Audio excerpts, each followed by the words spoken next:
News मध्ये आपले स्वागत आहे। पाहूया शहरातल्या ठळक घडामोडी। प्रभाग क्रमांक 12 चे भारतीय जनता पक्षाचे नगरसेवक मनीष म्हात्रे यांच्या नेतृत्वात 10 वर्षापूर्वी रस्ता रुंदीकरणाअंतर्गत घरे गमावणाऱ्या बाधित बेघर वडलगाव साईबाबा मंदिर झोपडपट्टी वासियांचा स्वतःच्या हक्काचे घर उपलब्ध व्हावे या प्रमुख मागणीच्या अनुषंगाने नगरपालिका कार्यालयावर धडक। प्रभाग क्रमांक 12 चे भारतीय जनता पक्षाचे नगरसेवक मनीष म्हात्रे यांच्या नेतृत्वात नगराध्यक्ष तेजश्री विश्वजित करंजोळे पाटील यांना देखील दिले निवेदन। गत 10 वर्षापूर्वी रस्ता रुंदीकरणाअंतर्गत तब्बल 70 ते 80 वर्षे वास्तव्यास असणाऱ्या सदर वडलगाव साईबाबा मंदिर झोपडपट्टी वासियांना तत्कालीन प्रशासनाच्या माध्यमातून पुनर्वसनाबाबतचे लेखी पत्र दिले असताना देखील 10 वर्षे उलटून अजूनही सदर झोपडपट्टी वासियांना त्यांच्या हक्काची घरे पुनर्वसनाअंतर्गत न मिळाल्याने बेघर निर्वासितांमध्ये प्रचंड मोठ्या प्रमाणात असंतोष। सदर बाधित विस्थापित कुटुंबियांना त्यांच्या हक्काची घरे उपलब्ध व्हावी याकरिता येणाऱ्या जीबी मध्ये देखील सदर महत्त्वपूर्ण विषय मांडणार भारतीय जनता पक्षाचे प्रभाग क्रमांक 12 चे नगरसेवक मनीष म्हात्रे यांची प्रतिक्रिया।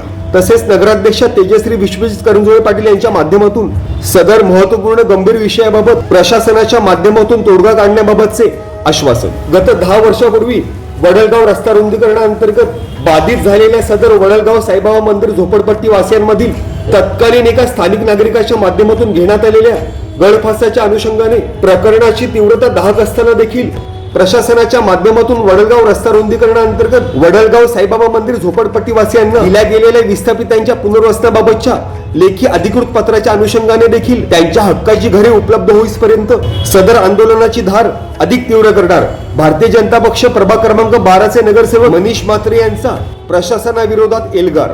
Bureau report, India Times news. आमची मागणी ही जे गोरगरीब जनता आहे ही मला वाटतं 10 वर्षापासून बेघर आहे, वन भटकतात आहे आणि त्यांच्यासाठी आम्हाला घरासाठी आम्ही मॅडमकडे मागणी केलेली आहे की या गरिबांना घरं मिळावं। 10 वर्षापूर्वी यांना लेखी स्वरूपात लिहून दिलेलं आहे की तुम्हाला आम्ही घरं देऊ, पुनर्वसन तुमचं करू असं त्यांनी लेखी दिलेलं आहे। पण 10 वर्ष झाले काहीच कुठे काही आता पता नाही ह्या गोष्टीचा। मी का आता आम्ही बघू, मॅडमने आम्हाला आश्वासन दिलेलं आहे की आम्ही तुमच्या घरांचं काहीतरी करू, नाही केलं तर आम्ही आंदोलन या जीबीमध्ये हा विषय घेणार। आम्हाला फक्त सर घरं पाहिजे नाही। आधी 2016 साली घरं तोडल्या गेले, आम्ही तेव्हापासून 10 वर्ष झाले घर बेघर झालेले। तर 5 ते 6 हजार रुपये भाडे, एवढे आमचे बजेट नाही आहे। 10 वर्षापासून आम्ही स्ट्रगल करतो। आमची फक्त एवढीच मागणी की आम्हाला परत घरं मिळून द्यावे। माध्यमातून वडोलीगाव रोडाला होते ते आता गॅलेक्सी उभे केलेली आहे। पासून सगळ्यांनी फसवणूक केली आहे। आता दादा आमच्यासाठी उभे आहे, एवढीच अपेक्षा आहे सगळ्यांकडनं की प्रयत्न करतो आम्ही पण, सरकारने पण करावा आम्हाला घरं मिळवून देण्याची। कारण की भरपूर वर्ष झाले आम्ही असंच तिथं फिरतोय। 10 वर्ष झाले, 10 वर्षापासून आम्ही 5 ते 6 हजार रुपये भाडे, आम्ही घरकामं करणारे, आम्ही काही लय मोठे पैसेवाले नाही। फक्त आमची एवढीच अपेक्षा की आम्हाला घरं मिळून द्यावी।